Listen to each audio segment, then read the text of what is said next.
কোন দিন জানি রে প্রথম রজনী আমাদের এসে যায়। এই মাহফিল থেকে ফেরার পথে ফিরে যাব কিনা কোনো গ্যারান্টি নাই। কত বক্তা ফিরে যাওয়ার সময় কবরে চলে গেল, কোনো দিন আর তারা ফিরে আসে নাই। কত মুসল্লি মাহফিল থেকে বাড়ি যাওয়ার সময় ফিরে চলে গেল, আর কোনো দিন তারা ফিরে আসে নাই। আপনাদের এই অঞ্চলে কত মানুষকে গোরস্থানে দিয়ে দিলেন, কোনো দিন আর তারা ফিরে আসে নাই। সমুদ্রের পানি কত মানুষকে ভাসিয়ে নিয়ে চলে গেল, কোনো দিন আর তারা ফিরে আসে নাই। আগামী দিন আমরাও চলে যাব, ফিরে আসার আর কোনো সুযোগ নাই। আল্লাহ বললেন, ওয়ালা ইউআখিরুল্লাহু নাফসান ইযা জাআ আজালুহা।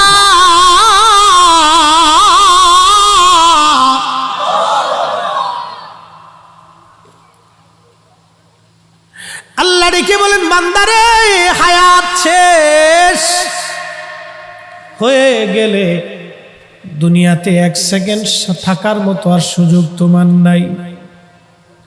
একবার হায়াত যদি শেষ হয় দুনিয়াতে থাকার সুযোগ নাই। দুনিয়ার থেকে একবার যদি চলে যাও আসার আর সুযোগ নাই। কবরের প্রথম রাত কেমন রাত হবে আপনার আর আমার, এটা বোঝানোর জন্য আগে মরণ থেকে বুঝাই।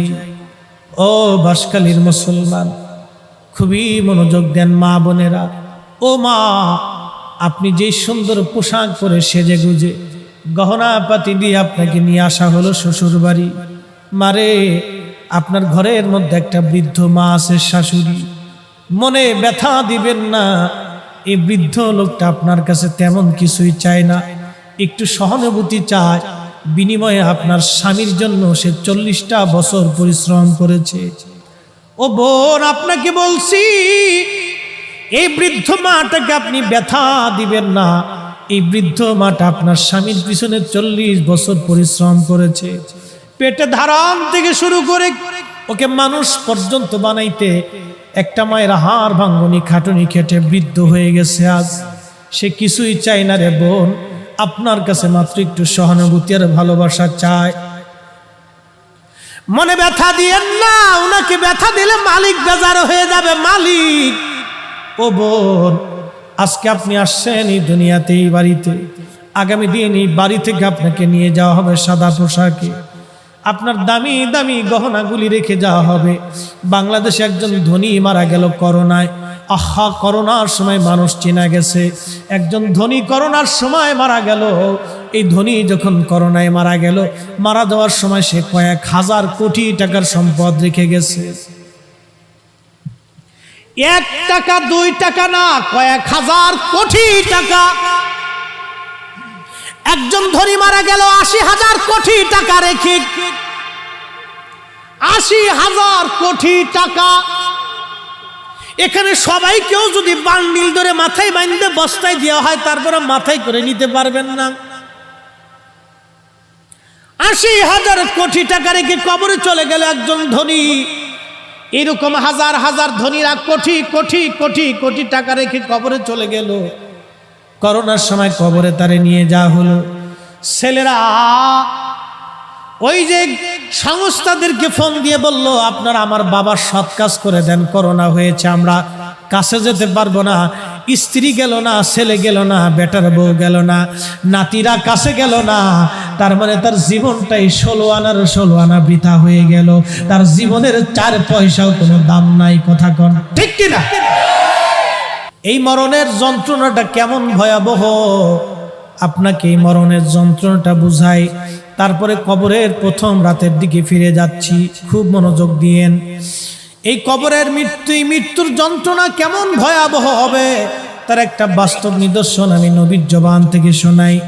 আল্লাহর নবী বলেন, সাহাবীরা রে, একটা উট জবাই দেওয়ার পরে উট জবাইবিহীন, চামড়া সিলাইলে, চামড়া ছুটাইলে যেমন উটের কষ্ট হয়, অর্থাৎ আপনি জিন্দা আপনার হাত পা বেঁধে যদি আমরা বেলেট দিয়ে আপনার চামড়া ছুটাই ফেলাই, আপনার যেমন পরিমাণে যন্ত্রণা হবে, কষ্ট হবে, ব্যথা হবে। উট আপনি জবাই দিলেন না, কিন্তু চামড়া সিলাইলেন, ওই উটটার যেমন করে যন্ত্রণা হবে নবীজি বললেন বেঈমান কুফফার আর মুনাফিকদের মৃত্যুর যন্ত্রণা এরকম ভয়াবহ হবে, একটা উটকে 100 বার চামড়া ছিলাইলে যত বড় ভয়াবহ হবে, আহা 100 বার জীবন্ত চামড়া ছিলাইলে যত কঠিন মৃত্যু হয়। একজন কুফফার আর বেঈমান, একজন মুনাফিক আর বদকার, আর একজন ফাসিক আর জালেম জুলুমবাজ, একজন ঘুষখোর আর সুদখোর হারামখোরের জন্য আল্লাহর মৃত্যুটাও এরকম ভয়াবহ হবে। মৃত্যু এরকম ভয়াবহ, বড় কঠিন হবে, বড় কঠিন হবে। কিন্তু ইমানদারদের মরণ কেমন হবে আল্লাহ কোরআনে বললেন, ইয়া আইয়াতুহান নাফসুল মুতমাইন্না তিরজিই ইলা রাব্বিকি রাদিয়াতাম মারদিয়া ফাদখুলি ফি ইবাদি ওয়াদখুলি জান্নাতি। একবার জোরে বলবেন কি সুবহানাল্লাহ। আল্লাহ বলেন ইয়া আইয়াতুহান নাফসুল মুতমাইন্না তুরজিই ইলা রাব্বিকি রাদিয়াতাম মারদিয়া। হে নফসে মুতমাইন্না, প্রশান্ত আত্মা, তুমি যে সুদ খাও নাই, ঘুষ খাও নাই, মানুষ ঠকাও নাই, নামাজ ছাড়ো নাই, দুরূদ ভুলো নাই, নবীর সুন্নত বলো নাই, আহলে সুন্নাত ওয়াল জামাতের আকীদা ছেড়ে অন্য আকীদায় যাও নাই, ও নফসে মুতমাইন্না, তুমি যে আল্লাহকে খুশি করছো, আল্লাহর নবীকে রাজি করছো, তুমি আসো, আমি আল্লাহর সন্তুষ্টির দিকে ফিরে আসো। আমার ইবাদত গুজারি বান্দারা যে জান্নাতের মধ্যে আছে, তুমি সেই জান্নাতের দিকে আসো। সুবহানাল্লাহ বলা যাবে? এই মানুষগুলিকে আল্লাহ পাক ডাক দিবে আসো, তখন ওই রূহটা বের হয়ে আসে। মৃত্যুটা কেমন হবে নবীজি বলেন, সাহাবীরা রে, ইমানদারের মউত বাচ্চাটাকে কোলের মধ্যে নিয়ে মা দুলিয়ে দুলিয়ে দুলিয়ে দুলিয়ে দুলিয়ে দুলিয়ে ঘুম পাড়াইলে একটা বাচ্চা বুঝতেই পারে না বাবার কোলের মধ্যে, মায়ের কোলের মধ্যে সে ঘুমায় পড়েছে। আল্লাহর হাবিব ডেকে বলেন, সাহাবীরা রে, আমার ইমানদার উম্মতের মরণটা এরকম হবে, সে বুঝতেই পারবে না তার মরণ হয়ে গেছে। একবার জোরে বলবেন কি আল্লাহু আকবার। ইমানদারের মরণের পরে ঘায় কপাল থেকে ঘাম আসে। কি আসে? ঘাম এসে যায়। আর বেঈমান মারা যাওয়ার সময় প্রস্রাব পায়খানা, রাস্তা দিয়ে প্রস্রাব পায়খানা চলে আসে, মুখ থেকে রক্ত বমি টমি এগুলি আসতে পারে, গুংরাইতে থাকে। ওই নফসটা নফসে মুতমাইন্না, নফসে মানে গুনাহগার নফস যেটা, এটা পায়ের তলা থেকে মাথার চান্দি পর্যন্ত পালাইতে থাকে। একবার চান্দিতে পালায়, একবার হাতের নখের মধ্যে পালায়, চামড়ার ভিতরে পালায়, পায়ের ভিতরে পালায়, শরীরের গোশতের মধ্যে পালায়। সে দৌড়াদৌড়ি ছুটাছুটি করতে থাকে, কিন্তু আজরাইলের হাত থেকে ছুটার কোনো সুযোগ নাই।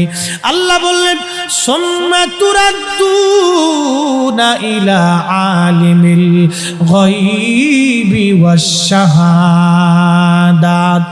আল্লাহ রাব্বুল আলামিন বলতেছেন, আমার বান্দারা তোমরা শোনো, শোনো আমার বান্দা, কি হবে তোমার সেই দিন? আমি আল্লাহর দিকে তোমাকে আসতে হবে। কোন আল্লাহ?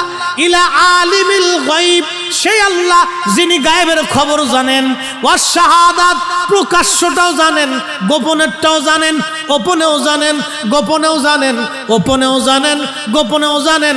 জঙ্গলের মধ্যে একা একা লুকিয়ে লুকিয়ে গুনাহ করেছেন, আপনি বাথরুমে একা একা লুকিয়ে লুকিয়ে গুনাহ করেছেন, আপনি পতিতালয়ে গোপনে গোপনে জেনা করেছেন, পৃথিবীর কেউ না জানলেও আমার মালিক আমার আল্লাহ জানে, আমার আল্লাহ জানে, ওপেনটাও জানে, গোপনটাও জানে। এরপরে আল্লাহ বলতেছেন, ফায়ুনাব্বিউকুম বিমা কুনতুম তা'মালুন। তোমার জীবনে কি আমল করতে, তুমি কোন কোন কাজ করতে, আমি আল্লাহ তোমাকে সব খবর জানাই দিব। তোমার ইবাদত কি ছিল, নামাজ কতটুকুন ছিল, রোজা কতটুকুন ছিল, হজ আর যাকাত কতটুকুন ছিল, আমি আল্লাহ সব কিছু তোমারে জানাই দিব। কবরের প্রথম রাত কেমন হবে? আহা কবর, কবর, কবর, কবর। ও যুবক, কবর কিন্তু যুবক চেনে না, ও বৃদ্ধ কবর কিন্তু বুড়া চিনে না, ও শক্তিশালী কবর কিন্তু আপনাকে চিনে না। হাসান বসরি রাহমাতুল্লাহ আলাইহির জীবনের একটা বাস্তব ঘটনা আপনাদেরকে শোনায়। আল্লাহর ওলি হাসান বসরি অনেক বড় ব্যবসায়িক ছিলেন। তিনি সোনা দানা হীরা জহরতের ব্যবসা করতেন। ওনার বন্ধুর সঙ্গে ব্যবসা করার জন্য হযরত হাসান বসরি রাহমাতুল্লাহ আলাইহি রোম দেশে গেছেন। ব্যবসা করার জন্য রোম দেশে গেলেন। রোম বর্তমান ইউরোপিয়ান কান্ট্রিদেরকে বলা হয় রোম রাজ্য। এই আরব থেকে রোম দেশে গেছে হাসান বসরি বন্ধুর সাথে ব্যবসা করার জন্য। রোমান সম্রাট প্রত্যেক বছরে একটা সুন্দর তাবু টানাইতেন। ওই তাবুর ভিতরে একটা কবর। এই তাবু টানাইয়ায় কবরের মাঝখানে যে কবরটা আছে, এই কবরের চারপাশে একটা অনুষ্ঠান হতো প্রত্যেক বছরে একবার। হাসান বসরি রাহমাতুল্লাহ আলাইহি বললেন, আমি গেলাম। আমি যাওয়ার পরে দেখি বিরাট বড় আয়োজন। চিন্তা করলাম অনুষ্ঠানটা তাদের দেখে যায়, কিসের অনুষ্ঠান হয় আমি একটু দেখব। হাসান বসরি বললেন, আমি দেখলাম ওই কবর থেকে সুন্দর করে সাজানো হলো, চমৎকার দামি তাবু টানানো হলো। এই কবরের চারপাশে সুন্দরী সুন্দরী রূপসী নারীরা আসলো, আর এই তাবুর চারপাশে তারা ঘুরতে লাগলো আর কি যেন বলতে লাগলো। আর এই নারীগুলি কাঁদতে লাগলো, তারা কেঁদে কেঁদে বলে বলে এই সুন্দরী রূপসী নারীরা তারা চলে গেল। এরপরে আর একদল বৃদ্ধ লোক আসলো। ওই দেশের জ্ঞানী গুণী বৃদ্ধ লোকরা আসলো। তারা ওই কবরের তাবুর চারপাশে তারা ঘুরতে লাগলো, ঘুরতেছে আর কি যেন বলে আর কাঁদতেছে, কি যেন বলে আর কাঁদে। তারাও ঘুরে কি যেন বলে আর কাঁদে। হাসান বসরি রাহমাতুল্লাহ আলাইহি বললেন, কেঁদে কেঁদে বলে বলে এই মানুষগুলি তারাও চলে গেল।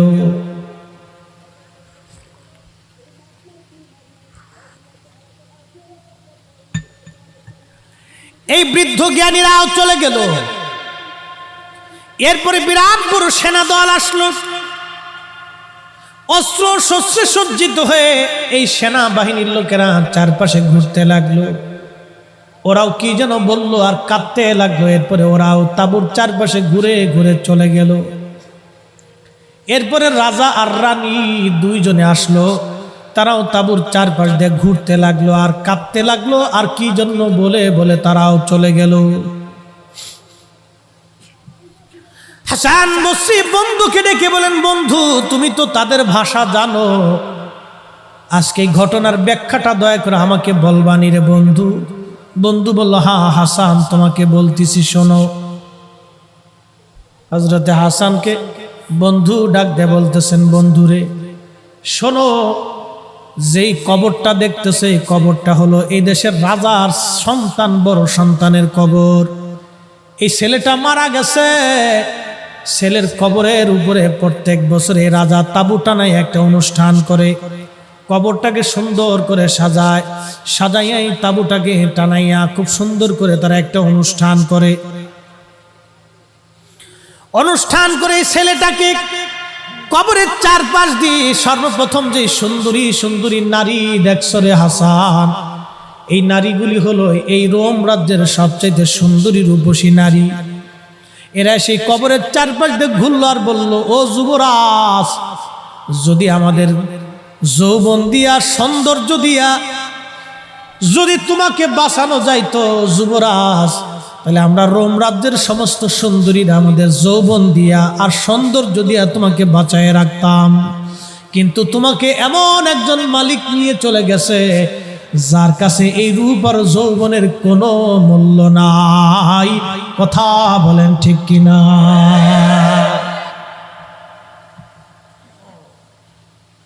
হ্যাঁ বাসকালীর মুসলমান, চেহারা দেখে আল্লাহ জান্নাত দিবে না। দেবে? চেহারা দেখে জান্নাত দিবে না, জমিদারি আর টাকা দেখে জান্নাত দিবে না, ক্ষমতার অহংকার দেখে। সেনাপতি আর রাষ্ট্রপতি, প্রধানমন্ত্রী, বিচারপতি আর জজ, মিনিস্টার, ডিসি, এসপি, বিরাট বড় বড় অফিসার, অনেক বড় মক্কার আর মদিনার ইমাম, এইগুলি দেখে আল্লাহ ছাড় দিবে না। সার হবে দুই জিনিসে, ইমানে আমলে, ইমানে আমলে, ইমানে আমলে। ইমান আহলে সুন্নাত ওয়াল জামাতে ছিল কিনা, কলিজার ভিতরে রাসূল প্রেম ছিল কিনা। নবীর প্রেম যদি কারো কলিজার মধ্যে থাকে, ভালোবাসা থাকবে, ওই উম্মত হাসতে হাসতে খোদার জান্নাতে চলে যাবে।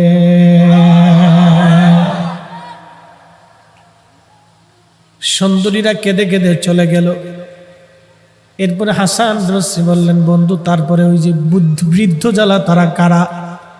বলে, বন্ধু এই বৃদ্ধরা হলো এই দেশের সবচেয়ে বড় বড় জ্ঞানী গুণী সায়েন্টিস্ট, বড় বড় ডক্টর এবং ডাক্তার, বড় বড় কবিরাজ, দার্শনিক, জ্যোতির্বিদ। এরা আসলো, এরা চারপাশ দিয়ে কাঁদলো আর বললো, যুবরাজ যদি জ্ঞান দিয়ে আর মেধা দিয়া যদি আপনাকে বাঁচানো সম্ভব হতো, তাহলে আমরা সমস্ত জ্ঞান আর মেধা দিয়ে আপনাকে বাঁচানোর চেষ্টা করতাম। ও যুবরাজ, আপনাকে এমন একজন নিয়ে চলে গেছে যার কাছে আমাদের এই সামান্য জ্ঞান আর মেধা কোনো 4 পয়সাও মূল্য নাই।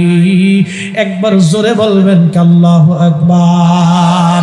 আল্লাহ বলেন, ইলা আলিমিল গায়ব, আমার গোপন জানে কে, আমার মনের ভিতরে কি আছে জানে কে? আল্লাহ আল্লাহ আল্লাহ আল্লাহ আল্লাহ। ইলা আলিমিল গায়বি ওয়াশ শাহাদাত, আমার প্রকাশ্যটাও তিনি জানেন, গোপনটাও তিনি জানেন, তিনি আল্লাহ আল্লাহ আল্লাহ আল্লাহ। এই কোরআনের উপরে পৃথিবীতে কোনো দলিল নাই, এটা সবচেয়ে মজবুত দলিল। পৃথিবীর আকাশ ভেঙে যাবে, এই জমিনে আগুন লেগে জমিন পুড়ে যাবে। আপনাদের পাশেই 1.5 কিলোমিটার দূরে বিরাট বড় বঙ্গোপসাগর, ভারত মহাসাগর, আটলান্টিক প্রশান্ত, পৃথিবীর এই বড় বড় সাগরগুলি শুকিয়ে যাবে। খোদার কসম করে বলি, সব ধ্বংস হবে, কিন্তু আল্লাহর কালাম, কাদিম বাণী, বাক্য কোনোদিনও মিথ্যা হতে পারে না। এটা একেবারেই চরম বাস্তব আর সত্য। কথা বলেন ঠিক কিনা? পৃথিবীর মধ্যে উন্নত বিশ্ব, যারা আজকে জ্ঞান বিজ্ঞানে বিরাট বড় পারদর্শী, দেখেন রাশিয়ার ইউক্রেনের যুদ্ধ হয়, পৃথিবীর বড় বড় দেশেরা দামি দামি অস্ত্র বানায়, মানুষ মারার জন্য তারা অস্ত্র বানায়। রাশিয়া অস্ত্র বানাইলো, সমুদ্রের মধ্যে অস্ত্রটারা ছেড়ে দিবে, বোমটা সমুদ্রের মধ্যে টর্নেডো হবে, বিরাট বড় বড় ঢেউ এসে বাংলাদেশে আছাড় মারবে। বঙ্গোপসাগরে যদি একটা ছেড়ে দেয় বোমাটা, তাহলে পুরা বঙ্গোপসাগরের পানিগুলি বাংলাদেশে আছাড় দিবে, টর্নেডো সৃষ্টি হয়ে যাবে। 30-40 ফিট বড় বড় টর্নেডো হবে। তাহলে বিজ্ঞান এটাও আবিষ্কার করে ফেললো, কিন্তু আজও পর্যন্ত বিজ্ঞান আবিষ্কার করতে পারে নাই, কোনোদিন কোনো মানুষকে তারা জিন্দা রাখতে পারে নাই। আল্লাহর কালাম বলছে, কুল হুজুর আপনি বলে দেন, পৃথিবীর যত বিজ্ঞান বলেন, জ্ঞান বলেন, মেধা বলেন, আর ওরা আকাশে পালাক না কেন, জমিনে লুকাক না কেন, এই বঙ্গোপসাগরের নিচে পালাক না কেন, ভারত সাগরের নিচে পালাক না কেন, আটলান্টিক মহাসাগর আর বিরাট বড় জঙ্গল, পাহাড়ের গুহা, সপ্তম জমিনের নিচ পর্যন্ত, সপ্ত আসাকের আকাশের উপরিভাগ পর্যন্ত, সিদরাতুল মুনতাহার গাছের গোড়া পর্যন্ত, আগা পর্যন্ত, আমার বান্দা যেখানেই লুকাক না কেন, ফাইন্নাহু মুলাকিকুম, মরণ তার সাথে মোলাকাত করবে, মরণ থেকে পালানোর কোনো রাস্তা নাই। কথা কোন ঠিক কিনা? রে বাঁশখালীর মুসলমান, সমুদ্রের পারের মুসলমান, এই সমুদ্রের কত তুফান, কত মানুষের সমুদ্রের মধ্যে ভাসিয়ে নিয়ে চলে গেছে, আর কোনোদিন ফেরত দেয় নাই বাপ। আহা, কত জাহাজ এই সমুদ্রে তলিয়ে গেল, আর কোনোদিন ভেসে উঠল না। কত ট্রলার, কত নৌকায় সমুদ্রে ডুবে গেল, আর কোনোদিন ভেসে উঠল না। বাঁশখালীর মুসলমান, কত মানুষ এই সমুদ্রের মধ্যে ভেসে চলে গেল, কোনোদিন কুল কিনারা আর পেল না। অতএব আপনাকে যদি বাঁচতে হয়, 2টা জিনিস আপনাকে দুনিয়ার থেকে নিয়ে যাওয়া লাগবে। 1 নম্বর ঈমান, 2 নম্বরে আমল। এক নম্বর ঈমান, দুই নম্বর আমল। ইন্নাল্লাযীনা আমানু ওয়া আমিলুস সলিহাতি উলাইকা হুম খায়রুল বারিয়া। ঈমানের আমল নিয়ে যারা কবরে ঘুমাইছে, মাটির নিচেও তারা সেরা, মাটির উপরেও সেরা। একসাথে জোরে বলা যাবে কি আল্লাহু আকবার? আরে আকাইদে আহলে সুন্নাত ওয়াল জামাত ছাড়া কেউ ওলি হতে পারে নাই। এই জোরে বলেন, কথা বলেন, হাত উঁচা করে বলেন। আহলে সুন্নাত ওয়াল জামাত ছাড়া কেউ ওলি হতে পারে নাই। কোন মা আহলে সুন্নাত ওয়াল জামাতের আকীদা ছাড়া ওলির জন্ম দিতে পারে নাই। কথা বলেন। খাজা মাইনুদ্দিন চিশতি নজদি না সুন্নি? হ্যাঁ, হযরতে দাতা গঞ্জে বক্স রহমাতুল্লাহ আলাইহি কি শিয়া না সুন্নি? হযরতে শাহজালাল ইয়ামানি মুজাদ্দিদি রহমাতুল্লাহ আলাইহি কি লা মাযহাবি না সুন্নি? আল্লাহ প্রথমে বলছেন ঈমানের কথা। আহলে সুন্নাত ওয়াল জামাত ছাড়া নাজাতের আর কোনো রাস্তা হ্যাঁ বাপ বুঝে তো যাওয়া লাগবে, কারণ যে মাটির উপরে আজ বসে আছেন আগামী দিন এই মাটির নিচেই ঘর হয়ে যাবে। ওরা একদল আছে আবার আমার নবীর এলেম নিয়ে প্রশ্ন তুলে। আমাদের দেশে একদল আছে রাসূল কারীমের এলেম ছোট করে দেখলে তাদের কাছে মনে হয় এটাই ঈমান। এরা মনে করে এটাই ঈমান, কিন্তু এই কোরআনে আল্লাহ পাক আরো কত চমৎকার বলছে। হুয়াল্লাযী বাআসা ফিল উম্মিয়িনা রাসূলাম মিনহুম ইয়াতলু আলাইহিম আয়াতিহি ওয়া ইউযাক্কিহিম ওয়া ইউআল্লিমুহুমুল কিতাবা ওয়াল হিকমা। মারহাবা বলেন তো। এই কোরআনে ভুল টুল আছে? সন্দেহ টন্দেহ আছে? পরিবর্তন সংযোজন বিয়োজন হবে? আল্লাহ বলেন হাবিব আপনাকে উম্মিদের মধ্যে পাঠিয়েছি, মূর্খ ইলিটারেটদের মধ্যে আপনাকে পাঠিয়েছি। রাসূলাম মিনহুম ইয়াতলু আলাইহিম, আপনি তাদের সামনে আয়াতিহি আমার আয়াতসমূহ তেলাওয়াত করে শোনাবেন। একসাথে জোরে বলা যাবে আল্লাহু আকবার। আলিফ লাম মিম ইয়াসিন তাহা। না আরো জোরে, আরো জোরে। এটাকে আমি বানাই বলছি? তা কার কালাম? আলিফ লাম মিম তাহা ইয়াসিন নুন আলিফ লাম রা কাফ ইয়া আইন সাদ। আমি বানিয়ে বলি নাই, আল্লাহর কালাম থেকে বলতেছি। আল্লাহ বললেন ইয়াতলু আলাইহিম আয়াতিহি, আপনি নবী আমার আয়াত সমূহ তাদেরকে তেলাওয়াত করে শোনাবেন। ও মুসলমান, সমুদ্রের পারের বাবাজি মায়েরা খুব মনোযোগ দিয়ে আলিফ লাম মিম,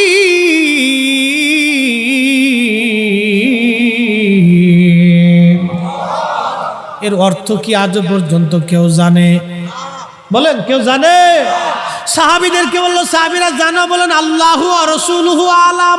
আল্লাহ জানে, নবী জানে, আল্লাহ জানে, নবী জানে, আল্লাহ জানে, নবী জানে, আল্লাহ জানে। জোরে বলেন আল্লাহ জানে, আল্লাহ জানে, আল্লাহ জানে। আমরা বলছি না সাহাবীরা? আমরা না সাহাবীরা? একজন না সোয়া লক্ষ? সোয়া লক্ষ সাহাবী বলল আল্লাহ জানে, নবী জানে। আল্লাহর পরে যিনি জানে তিনি নবী, আল্লাহর পরে যিনি জানে তিনি নবী, আল্লাহর পরে যিনি জানে তিনি নবী, আল্লাহর পরে যিনি জ্ঞানী তিনি নবী, আল্লাহর পরে যিনি এলেমওয়ালা তিনি নবী, আল্লাহর পরে যিনি শ্রেষ্ঠ তিনি নবী, আল্লাহর পরে যিনি মর্যাদাবান তিনি নবী, আল্লাহর পরে যাকে মানতে হবে তিনি নবী, আল্লাহর পরে যাকে ঈমান আনতে হবে তিনি নবী, আল্লাহর যিনি হাবিব তিনি নবী, আল্লাহর পরে যিনি আল্লাহর জান্নাতের মালিক যারা দিলেন তিনি নবী, হাউজে কাউসার যার মালিকানা দিলেন তিনি নবী। কথা কোন ঠিক কিনা? ঘুমাইছে? যদি আসে তো ধাক্কা মেরে দেন। রাত বিরাট, ঝিম আসা স্বাভাবিক। ওয়াজ করতেছি কোরআন দেখে দেখে, কোরআন শরীফ দেখে দেখে ওয়াজ করতেছি। আল্লাহর কসম করে বলি, কোরআনের উপরে পৃথিবীতে কোনো দলিল নাই। কথা বলেন ঠিক কিনা? তো আলিফ লাম মিম, আলিফ লাম র পৃথিবীর আজও পর্যন্ত কেউ অর্থ করে দিতে পারলো না। ওরা কারা যারা বলে রাসূল ইলিটারেট? ওরা কারা যারা বলে রাসূল জানে না? আরে সোয়া লক্ষ সাহাবী বলল আল্লাহর পরে রাসূল জানে, আল্লাহর পরে নবী জানে। আমরাও সুন্নিরা বিশ্বাস করি আল্লাহর পরে আমাদের নবী জানে। কথা বলেন ঠিক না বেঠিক? হ্যাঁ, তুচা করে বলেন ঠিক না বেঠিক? যদি আমরা বেদাতি হই, যদি সাফ আল্লাহর পরে রাসূল জানে এই কথা বিশ্বাস করাতে যদি আমরা বেদাতি হই, তো সাহাবীরা আগে বেদাতি হবে। আর সাহাবীরা বেদাত করলে আমরাও সাহাবীদের সাথে বেদাত করব। কত বড় হুজুর হইছে, কত বড় হুজুর!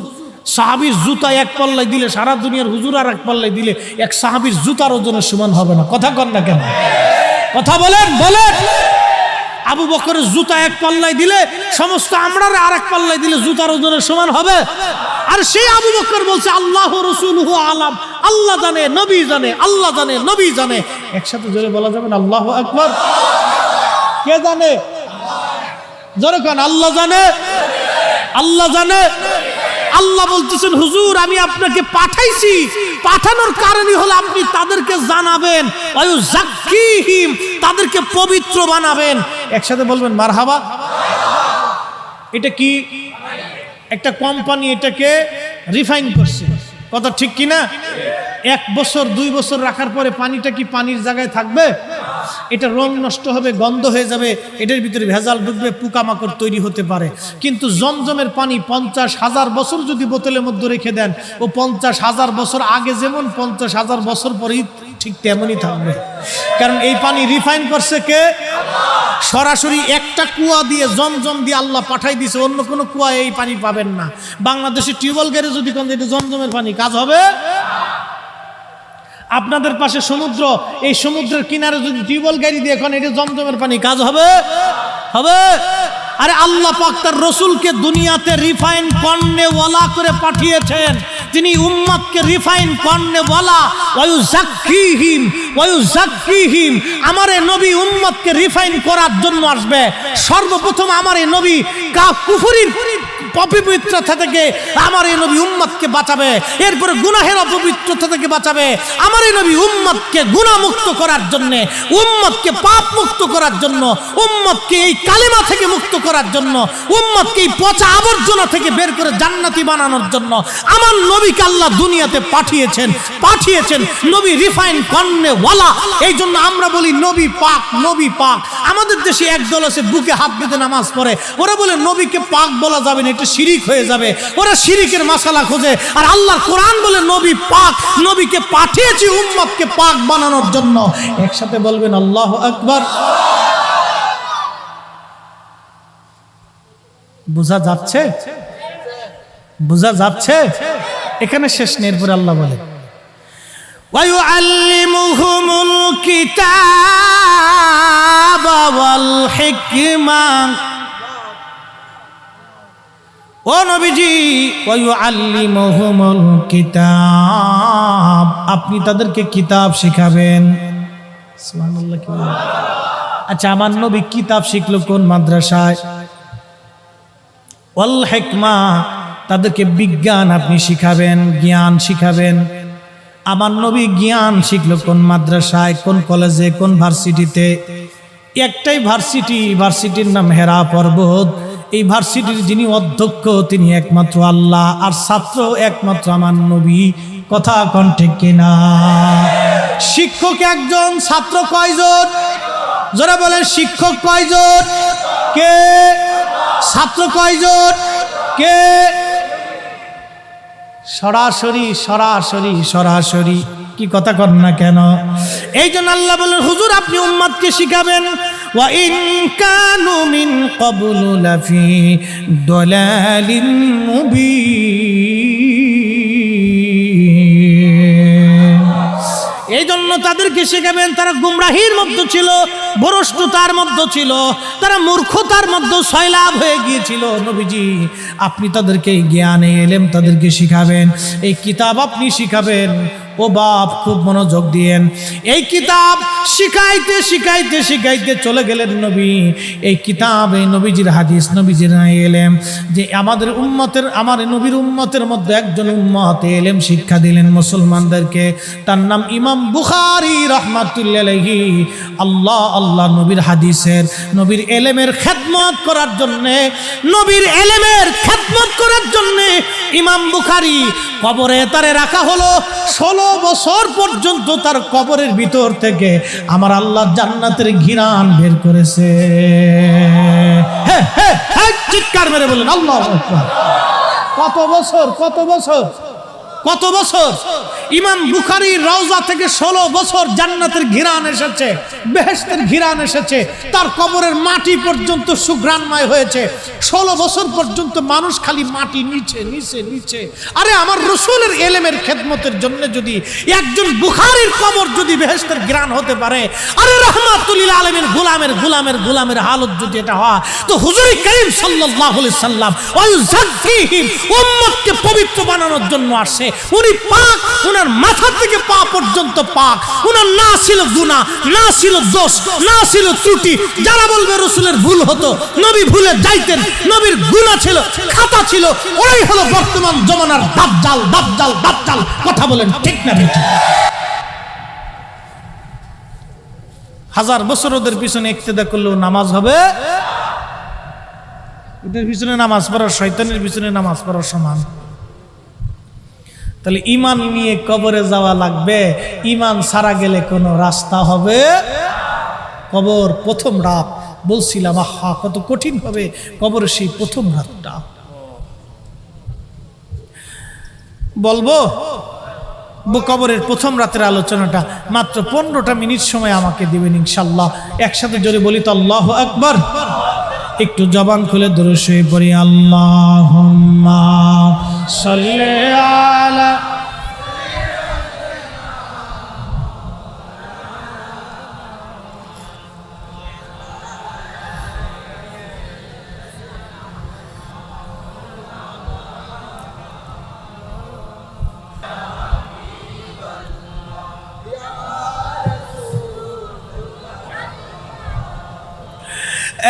সাগর পারের মুসলমান,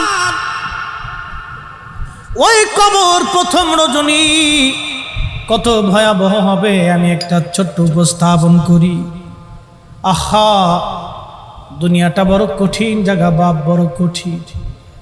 একটা বাস্তব ঘটনা থেকে আমি আপনাদেরকে শোনাই। বাজানো ওই যে আমাদের পদ্মা নদী দিয়ে, এখন তো পদ্মা সেতু প্রধানমন্ত্রী সরকার করে দিয়েছে।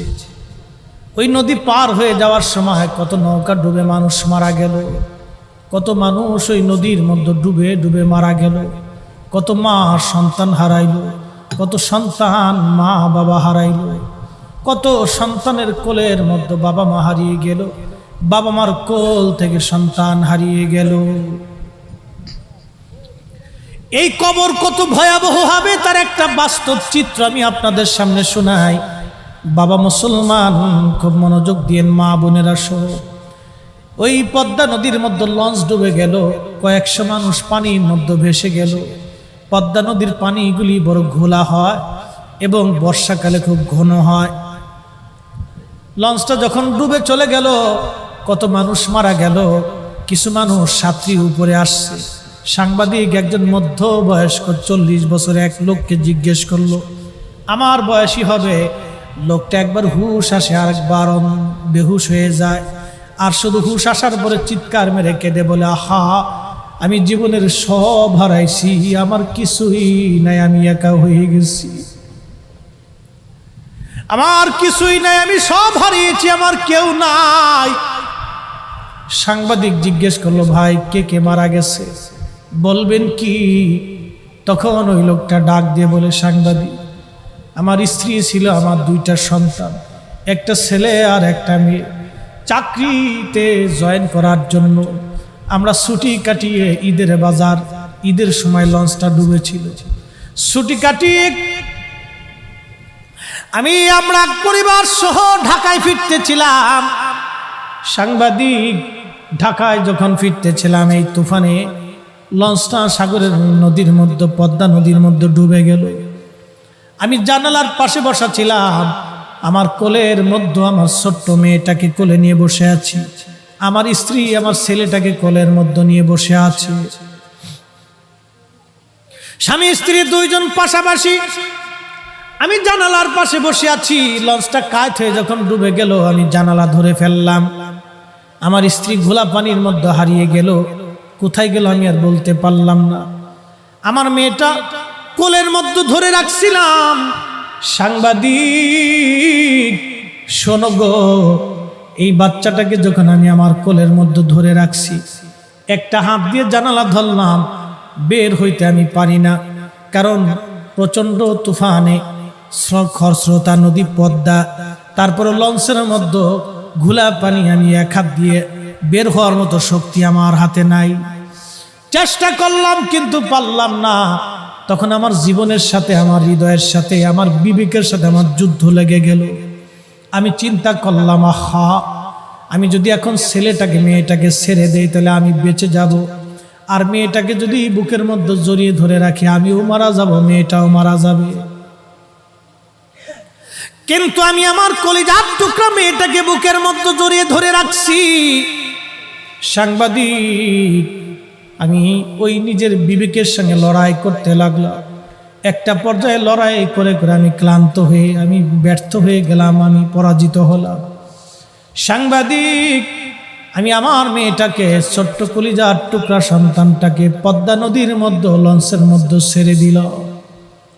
আহা, একটা বাবার জন্য জীবনে কতটুকু কঠিন সময় হলে নিজের সন্তানকে পানির মধ্যে চোখের সামনে ছেড়ে দিয়ে চলে আসা লাগতেছে। যেই সন্তানকে একজন বাবা মা কলিজার ভিতর থেকে ভালোবাসে, সেই সন্তানটাকে আজ বাবা নিজেই পানির মধ্যে ছেড়ে দিয়ে চলে আসতেছে।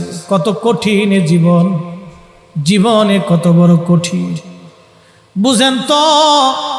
একজন বাবা নিজের জীবনের চিন্তায় সন্তানকে পানির মধ্যে ছেড়ে দিল, তাহলে এই কবরটা কত কঠিন হবে।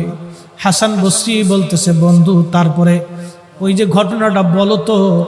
ওই যে সেই ঘটনাটা বলছিলাম, রোম সাম্রাজ্যের সেই যুবরাজের কবরের চারপাশ দিয়া এরপরে সৈন্যরা দৌড়াইলো, কারণ কি? বন্ধু বলে, হাসান বসরি, ওই সৈন্যরা হলো এই রোম সাম্রাজ্যের বড় বড় চৌকস কমান্ডো সৈন্য। এরা চারপাশ দিয়ে ঘুরলো আর বলল, ও যুবরাজ, যদি রণকৌশল দিয়ে, অস্ত্র শস্ত্র দিয়ে তোমাকে জীবিত রাখা যাইতো, তাহলে আমরা সমস্ত শক্তি প্রয়োগ করে তোমাকে বাঁচায় রাখতাম। ও যুবরাজ, তোমাকে এমন একজন নিয়ে চলে গেছে যার কাছে আমাদের এই শক্তি আর রণকৌশল খুবই অসহায়, আমাদের কোনো কিছুই করার নাই, আমরাও তোমার কাছ থেকে কেঁদে কেঁদে বিদায় নিলাম। হাসান বসরি বলল, বন্ধু তারপরে ওই রাজার রানী আসলো, কারণ কি? এরা কি বলল? বন্ধু রেখে বলে, হাসান, এই রাজার রানী দুইজন কবরের চারপাশ দিয়ে ঘুরে আর কাঁদতেছিল আর বলতেছিল, কলিজার টুকরা সন্তান, যদি পুরা রোম রাজত্ব দিয়েও তোমাকে বাঁচানো যাইতো, তুমি আমাদের কলিজার টুকরা সন্তান, তোমাকে বাঁচানোর চেষ্টা করতাম, কিন্তু তোমাকে এমন একজনে নিয়ে গেছে যার রাজত্বের কাছে এই রাজত্বগুলি খুবই অসহায়। সুবহানাল্লাহ বলবেন? তাহলে আপনারা বলেন, সেই মালিকের কাছে আমাদের যাওয়া লাগবে কিনা? আল্লাহ কোরআনে বলেন, ইন্না লিল্লাহি ওয়া ইন্না ইলাইহি রাজিউন।